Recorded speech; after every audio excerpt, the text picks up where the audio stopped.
కార్యక్రమాలు చేస్తున్నప్పటికీ కూడా ప్రభుత్వాలు పట్టించుకోవడం లేదు. గతంలో ఉన్నటువంటి 10 సంవత్సరాలు టీఆర్ఎస్ పార్టీ కూడా ఇలా సమస్యలని పరిష్కరించలేదు. ఇప్పుడు అధికారంలోకి వచ్చినటువంటి కాంగ్రెస్ పార్టీ కూడా పట్టించుకోకపోవడం మూలంగా కార్మికులు చాలా ఇబ్బందుల్ని ఎదుర్కొంటున్నారు.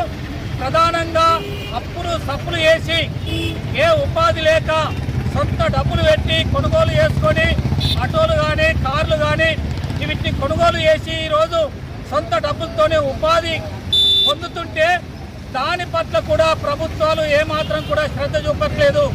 మొన్న ప్రభుత్వం ఏదైతే మహాలక్ష్మి పథకం కింద ఉచిత బస్సు ప్రయాణం తీసుకొచ్చిందో దాని ఫలితంగా ఈరోజు గిరాకీ లేక ఫైనాన్స్ అప్పుడు వడ్డీలు కట్టలేక కుటుంబాన్ని పోషించలేక ఇబ్బందుల పాలవుతున్నటువంటి పరిస్థితి ఉంది. ముఖ్యమంత్రి రేవంత్ రెడ్డి ఏదైతే హామీ ఇచ్చిండో ఆ హామీని వెంటనే నెరవేర్చాలని చెప్పి నెలకు 1000 రూపాయలు, సంవత్సరానికి 12,000 రూపాయలు ఇస్తానని చెప్పి చెప్పడం జరిగింది.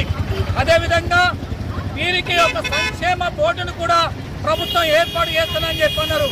అదేవిధంగా వీళ్ళు యాక్సిడెంట్ అయి మరణించినట్లయితే 10 లక్షల రూపాయలు ఇన్సూరెన్స్ ఇవ్వాలని చెప్పి, అదేవిధంగా వాళ్లకు థర్డ్ పాలసీ కట్టాల్సినటువంటి డబ్బుల్ని ప్రభుత్వమే చెల్లించాలని చెప్పి తదితర డిమాండ్ల సాధన కోసం ఈ నెల 7వ తారీఖు నాడు తెలంగాణ రాష్ట్ర వ్యాప్తంగా మొత్తము సమ్మె చేయడం జరుగుతుంది. కావున దీంతో